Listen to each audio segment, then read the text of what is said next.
In the interest of time, we'll quickly dive into our next panel discussion. This one is titled as Future FinTech, Reinventing BNPL.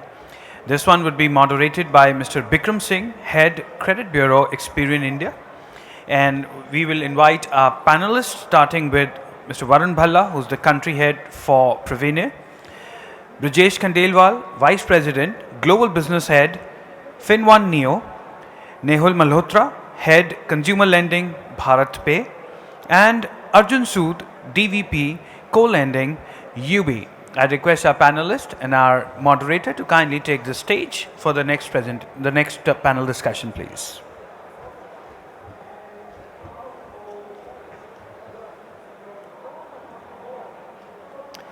Bikram, whenever you are ready, please go ahead. Thank you.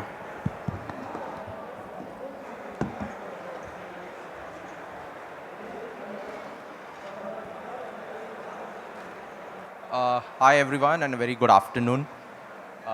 Today this panel is discussing about reinventing BNPL. BNPL is a hotly debated topic, not to mention the fact that a lot of people sitting here and outside and overall use BNPL, and most of us love BNPL with an exception of few cases here or there.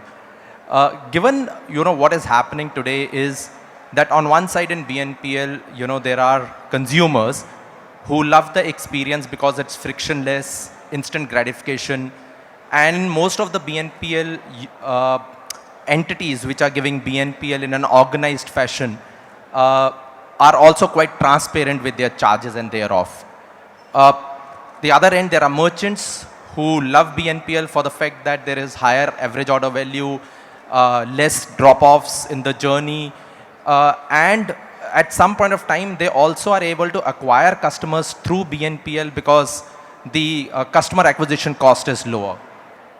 Then you have the BNPL players themselves, outside of the fact that core BNPL at some point of time starts making money for them. They are able to get a lot of insight on the customer, making them creating the ability to upsell and cross-sell. But lastly, now all of a sudden there is a fourth, participant who's now actively looking at this space, and that's the regulator. So RBI has now actively been talking about BNPL for the right reasons, of course. So today RBI is of the opinion that consumers' interest should be paramount.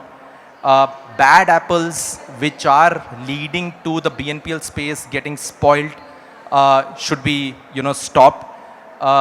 Transparency in the entire process should be there, and at some point of time there has to be a method to this madness and regulation around the entire piece. So having said that, even from an experience perspective, so Experian has a global insight report which found that in India BNPL services grew by 21%, which is by far even higher than a lot of other global economies the growth has been. So thus, today, while I have my co-panelists here who are going to share their experience of BNPL and thereof. So let me first start with Nehul, who's from Bharat Pay, and all of you know Bharat Pay is one of the largest BNPL participant through their product PostPay, and one of the most active direct-to-consumer entity available today. So basically, Nehul, let me start with you from a D2C perspective. There's a lot of things being spoken about lack of transparency. There is a lot of things being spoken about customers, not getting, or customers being pushed BNPL when they don't know about that they are actually going to take BNPL, or at some point of time, people believing that there is absence of regulatory framework around it. Having said all of this, and the recent guidelines which came around, not BNPL actually, but around how the money on BNPL can be spent. How do you think this entire business model will evolve now as we go along? I think, first of all, the overall impact of regulations which have come till now and which will come in the future on the BNPL sector will be positive, right? So, in fact, it's a good thing that it's getting regulated and recognized as an industry. Now, let's talk about the three key participants in BNPL, right? One are the consumers, second are the companies which provide BNPL solutions, and the third industry as an overall, right? Now, uh, if we talk about consumers, right, today they use BNPL in one of the three ways, right? One is through independent BNPL players like Postpay, which essentially give a limit and then say use them wherever you want to.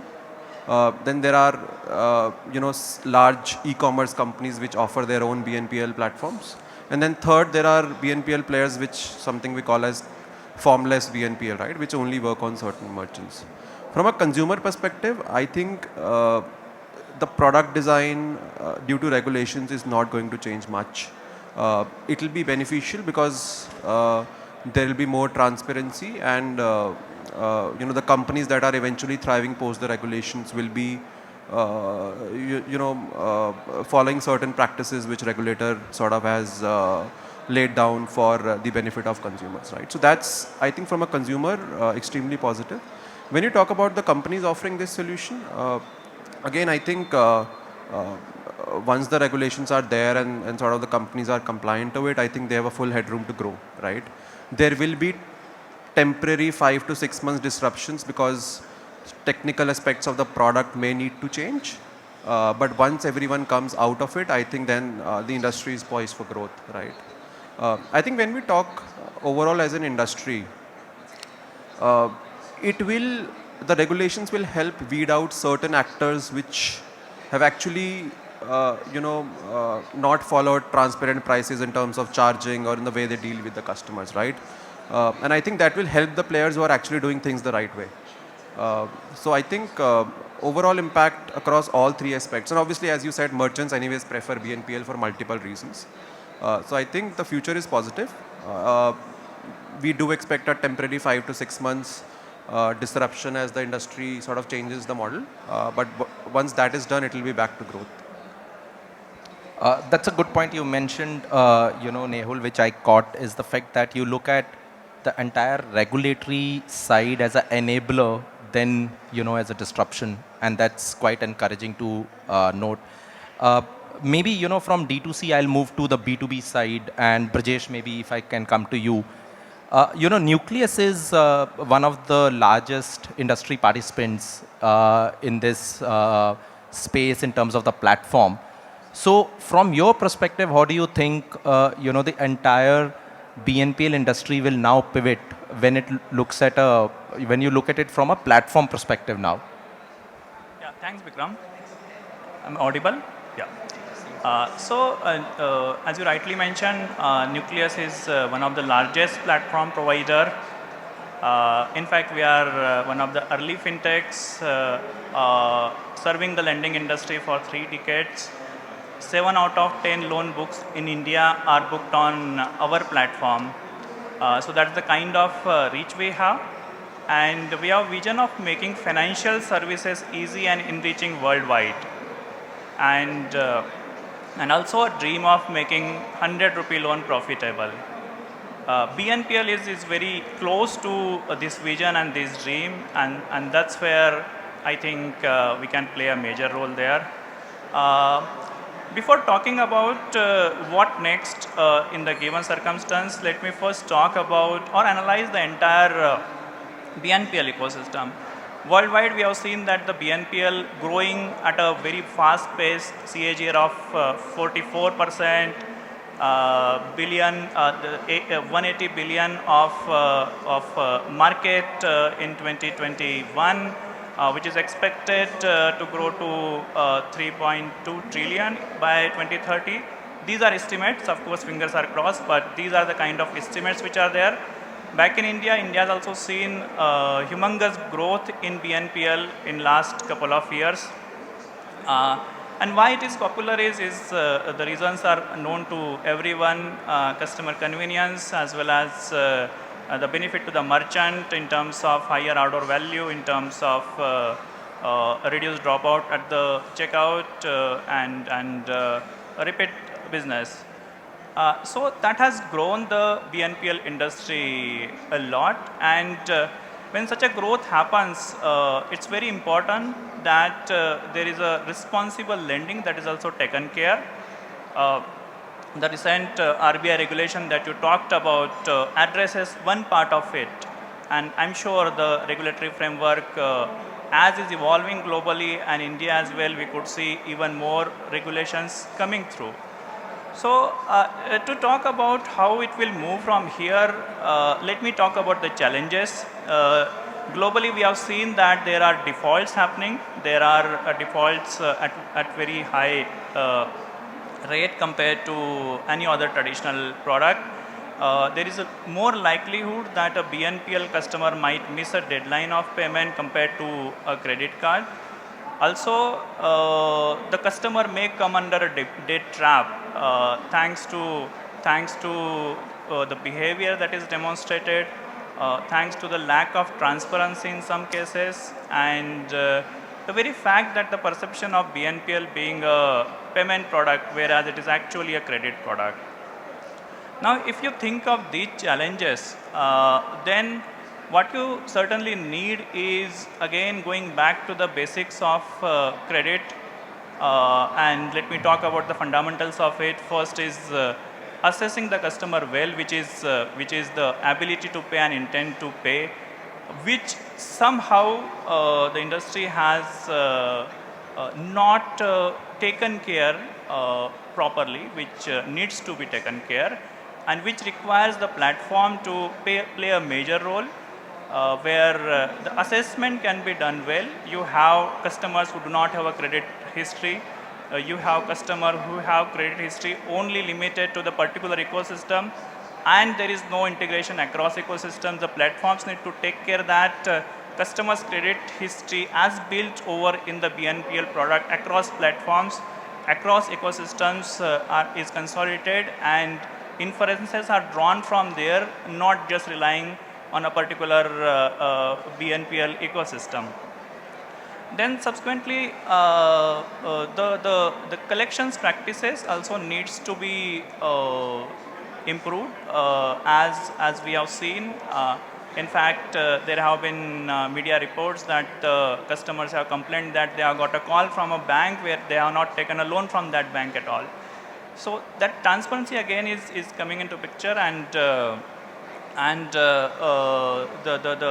the collection systems need to be quite efficient to take care of that, so that the credit, quality credit, responsible lending, as well as very well handled collections put together by platforms like ours will help this product taken very well going forward.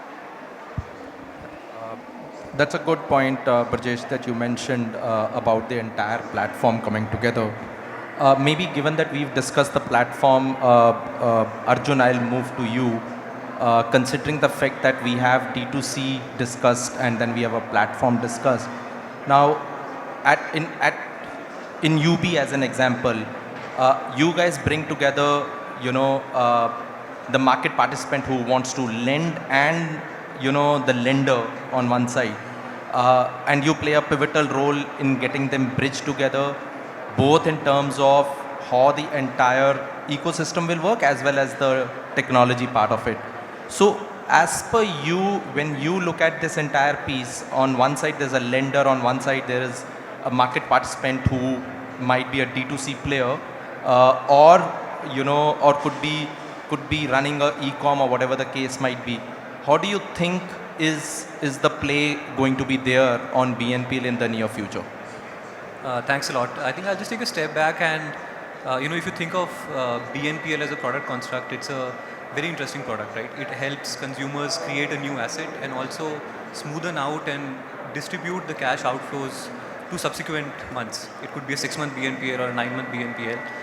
We are seeing the innovation happening in the BNPL sector, which was predominantly led by the consumer side, people using it for buying white goods or for the travel expenses or for the entertainment expenses. But now we have players in the health BNPL space. They are offering BNPL to the families which need money for meeting their health expenses. We have BNPL companies in the education side. They're offering finance to parents who want to pay the school fee or the college fee of their children. And now we also have SME BNPL players, right? So, and they are creating an efficiency in the entire value chain. A retailer can use that product to pay to a distributor. The distributor can use that product to pay to a manufacturer, etc.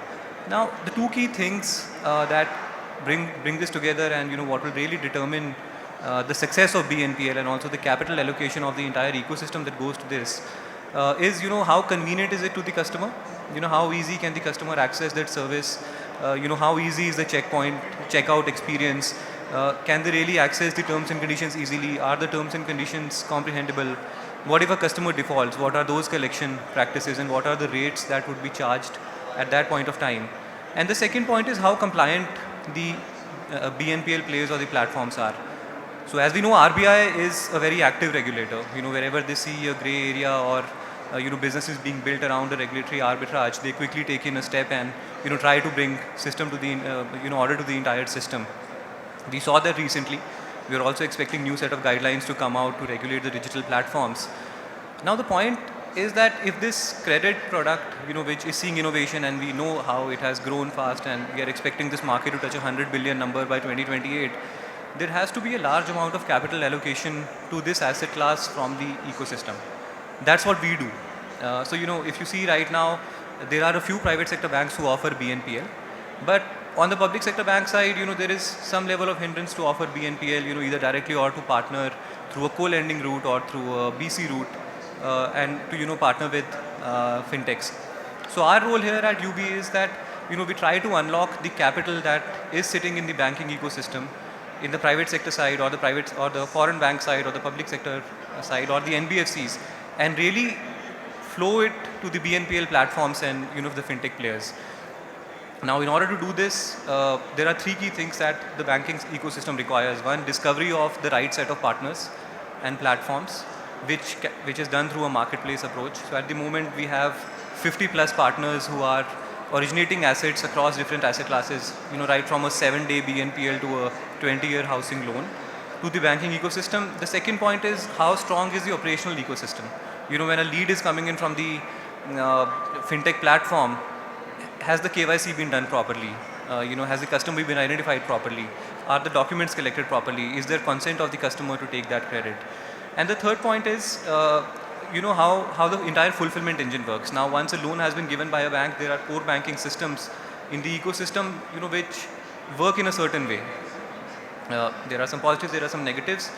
Now, for them to accept a BNPL type of a construct, it needs platforms which come and integrate the different systems at the fintech platform end and also at the banking end, and meet all the requirements, whether it is related to information passing on to the core banking systems, or it is related to when the BNPL product is paying on a monthly basis, how is it really reconciling with the core banking systems of a bank.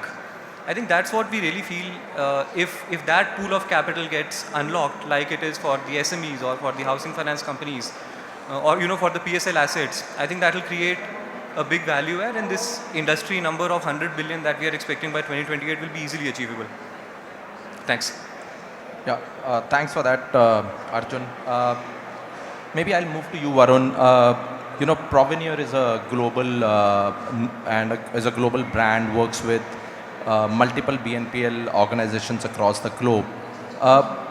Wanted to check with you that what are some of the ways in which AI or ML can be used to make accurate predictions when it comes to BNPL? What's your global experience beyond on these kind of things? So, Bikram, if you think about over the last year or so, globally regulations have been flowing into BNPL. So something which was seen as a payment product and pushed as a payment product across has slowly now been recognized that it's a clear credit product, and regulations are forcing entities to look at that. Now, as the credit focus is coming back into it, a lot becomes important that how am I able to understand which customer to lend to. And with a limited amount of information that's been there for the BNPL customers who have been largely looked at as either new to credit customers or first time credit takers or a younger generation, it becomes a lot more important. Can I actually assimilate information from outside? Can I actually process all of that information in real time? And can I actually explain all of that information in terms of giving out of why am I taking this credit decision and why I'm taking this line decision? And that's where the importance of utilizing a technology like AI or ML comes into picture. And today that's where most of our customers, when we look at globally, where they slowed down over probably the last 6 months of going out and acquiring new customers, but putting these things in place and putting these kind of technologies in place as they are moving out. The second part becomes, for a lot of the players, it is a challenge. While it's great to say that I'm running a R program or a Python program at one corner of my system on AWS, right? What it does not let you understand is what is the explainability? How do I actually monitor that as I am taking these decisions? A lot of these decisions happen in a way real time, right? And these are high volume transactions. And the clarity of why these decisions are being taken somehow is not visible to either the credit teams or the risk teams. And in that process, a lot of the startups or the new players have kind of missed that bus. That's where today platforms are available. And I think that's the key piece of looking at it from an AI ML perspective. That first, let us try and utilize a lot more data to understand and better take a risk view of those customers. Second, let us try and take a view of and get an understanding of how are these models taking this decision.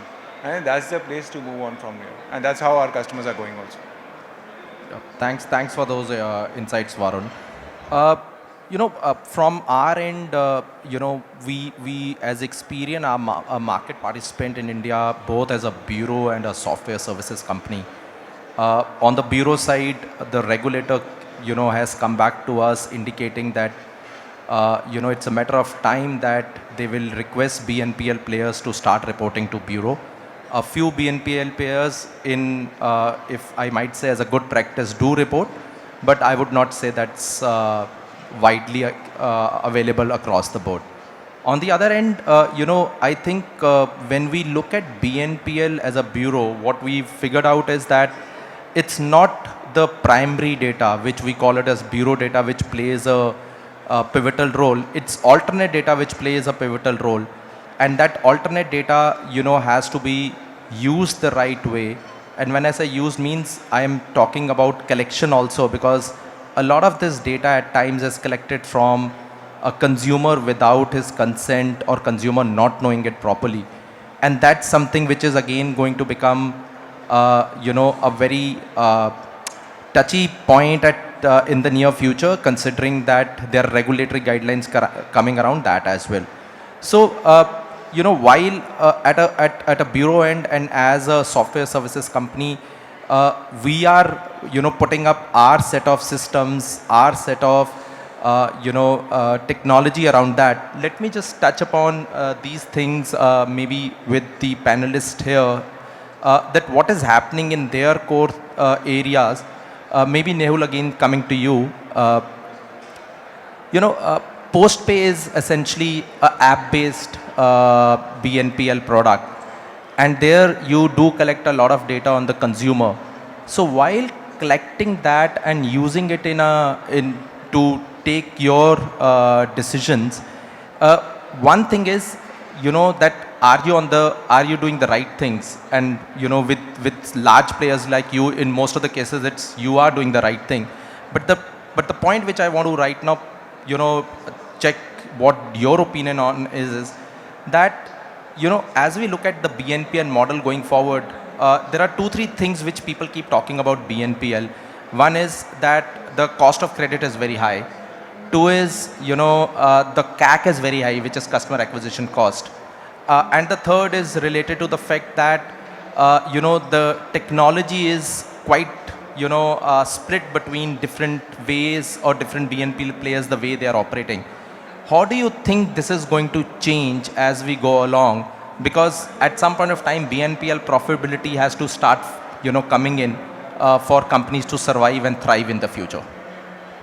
I think to answer your first question, I think Postpay as a BNPL player is doing all the things which regulations say as of today, and we believe that's the right way to operate, right? This is true for most of the large players. As I said in the beginning, for example, we do report data to all the bureaus, right? I think, as I said in the player, if you look at all the large players, right, I think they are doing things right as per today's regulations, and they will do things right as per tomorrow's regulations, right? I think there are certain small bad actors which are more in number, less in terms of business contribution to the industry, which have due to certain practices which are not supposed to be done that way, have sort of put a spot on the industry, and that's something which regulators is going to take away very soon, right? Uh, so that's on that. I think in terms of innovation on cost, CAC, and what's the third thing you said? I was talking about, multiple technology Sure. that you're aware. Yeah,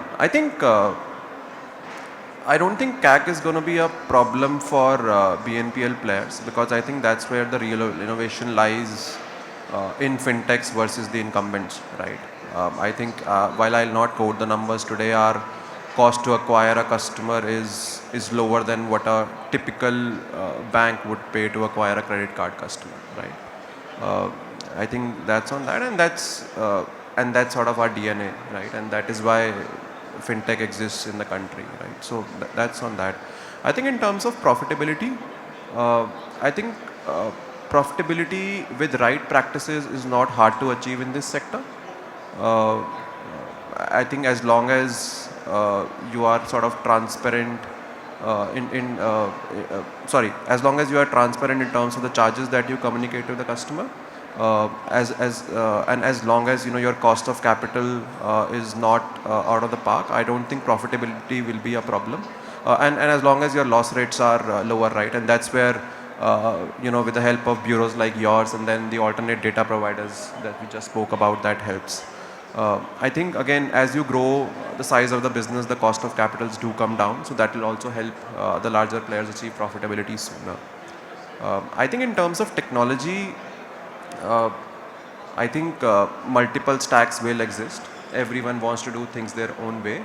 Uh, but I think as the industry becomes regulated, right, and if there are new players who want to enter, let's say 10, 12 months down the line, right, there would have been a lot of platform providers who would have standardized their product to the regulations, right, and for a faster go-to-market, they will use that.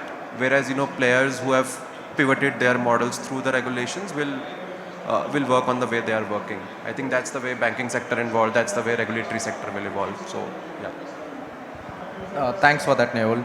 Maybe Arjun, let me come to you. On the point which Nehul just mentioned, is around as the scale gets built, so will the efficiency get built. But for someone like you in UB, which basically gets the lender and the participant together, how do you think is the role that you play where you can bring down the cost of capital for these participants, so that in turn they are also able to one, obviously bring in profitability for themselves, but maybe offer better value for the consumer as well? Right. So at our end, we've always looked at it in two ways. One is the vintage of the industry or the asset class in the entire country, because you have more data to analyze, you have more cohorts to analyze, and then really make a quantitative argument to investor to say that of the X number of crores that I've underwritten, this is the loss that I've seen. The second point is also to really use structured finance to bring down the cost of capital for the participants. What if we pool together a bunch of BNPL loans and sell it as a securitized instrument to the banking ecosystem? That's what we have done in the past also, and that's a product that is definitely there. And also the point is that the new set of regulations coming in around BC and co-lending, it's a source where a lot of capital is going to flow over the next few years. There are allocations that are made by the banking teams. There are separate teams for co-lending, which are at the moment looking at PSL. But we also believe that the guidelines and the regulations that come out will also very clearly talk about how non-PSL co-lending should be done, and what's the right way to do it. And once that starts happening, it's a win-win situation for both. Banks get a pool of capital which is growing very fast. They also don't want to miss out on the $100 billion pie that's going to build in the next 6 years. At the same point of time, the regulations and there are a bit practices which are not comfortable, but once the regulation comes together and the market cleans up, the acceptability of the banking system will increase, and then the rates will subsequently start going down. Also, there is also a debate around FLDG, whether FLDG is the right thing to be provided by the fintech platforms and NBFCs or not. That's again an area which is open. We expect if the guidelines to talk about that as well. Our belief is that if FLDG in the initial years, up to a certain percentage is important, because the banking ecosystem is building trust in the BNPL sector, and it will take a few years. The BNPL asset class itself is not as old as a commercial vehicle asset class or a microfinance asset class or a housing or a MSME asset class. So I think a mix of different regulations around co-lending and also using structured finance instruments will definitely bring the cost of capital down and increase the margins in the business. Sure. Thanks for that, Arjun. Brajesh, a leading question to you, maybe, since we spoke about cost here, is that, platform plays a very important role in bringing in efficiency, and you mentioned about collections earlier in the discussion. So how do you think, and collections is something which is the most critical when it comes to any kind of lending product. How do you think, is that the entire platform play in the future, when we are talking about reinventing BNPL, how will that entire platform play in the future on collections evolve? How do you think, where do you think it is going? Thanks. What happens in collections actually a resultant of what happens in the credit. So that's how I look at it. In credit, let me give example. There are a certain BNPL companies, we have seen revenue to the extent of 20-25% coming from delinquency happening in these kind of loans. If you look at the BNPL model itself, the revenue is supposed to come through the merchant and not through the end consumer. But if 20-25% revenue is coming through end consumer, that itself is a question mark, and puts the focus back to the quality of credit. And again, I would talk about the transparency in using consumer data. I would talk about a consumer being aware that it is a credit product, so that consumer can decide whether to defer a payment or whether to defer the gratification. That's the crucial decision consumer has to take. Then at a BNPL player and the NBFC bank level, I would put them in a single box, because there are no clear-cut boundaries. There are different models available. So they need to ensure that the responsible lending norms are followed. Again, they need to ensure that the customer credit worthiness is checked across platforms, not just in the given ecosystem. And when it comes to collections, then as the quality credit is there, you would see collections to be a different game in that case. And the practices in collections cannot be based on the data collected without customer consent. For example, data collected from customers' phone book, data collected through social media, and the collection practices happening through that. That's not going to sustain, in my opinion. If there is a burden on consumer, if there is a debt trap, the collections practices is not going to change the situation. We have seen in developed economies how the BNPL is doing lately. So again, collections is a last stage where the efficiencies can be thought through. Efficiencies can definitely be brought in. Best practices can be followed over there. However, a lot to be done at the front when it comes to quality credit. That's how I would look at it. Got that. Varun, one last question posed to you, what I was thinking of. You mentioned about, how AI can be used. And as we go, the entire BNPL segment will reinvent and repivot, from, just raw data collection to hit and trial to making the models much more sharp. But where do you think, since you mentioned about AI playing a pivotal role, what do you think are the challenges for deploying this AI? Because the challenges of deploying the AI itself could be humongous for organizations. So what are the challenges that you foresee? So I think when we look at our customers, right, and when we look at the people that we work with, both globally as well as now that we're talking to people here, a lot is in terms of the actual technology on which it needs to be deployed, right? The second is that they are able to create programs, but how do they actually go about uh, understanding what is happening with that model over a period of time, and are they able to take a feedback back and basically improve those models, right? Uh, AI normally requires a lot of computing power, and when you really talk about true AI, it talks about learning in itself and a self-learning capability out there, and that requires humongous computing power, humans, different level of overall platform architecture, which most of the people, and specifically the way people are coming into the market, most of the people are not really tuned for.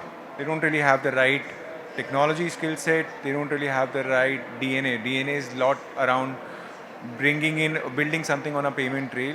DNA is a lot around building something on a credit product, but it's not really around the understanding of the technology to scale at that level and to be able to understand how it functions. And that is where the which is the biggest challenge that we talk about when most of the people they really want to deploy it. They're not really able to get a sense out of how to go about it, and if even if then they do it, it normally starts at a base step of saying that we have a static AI model, but not really something which can actually learn through the journey. And the kind of data that is coming in into the ecosystem actually warrants and gives us the, or basically is more makes us responsible enough to go and try and take that feedback and possibly align our product as well as credit underwriting process to the data and the feedback that is coming back from the market. Thanks, Varun. So I think our time's up for the panel. And maybe in case the audience has any questions for the panelist, maybe we can take it up. Sure, we can take it offline. Sure. We'll take it offline, sir. Okay. Thank you. Thanks Thank a lot for this, and thanks for the co-panelists for this. Thank you. Thank you very much. Apologies there. We are running behind schedule, so we request you to kindly personally interact with the panelists here if you have any questions. Thank you very much.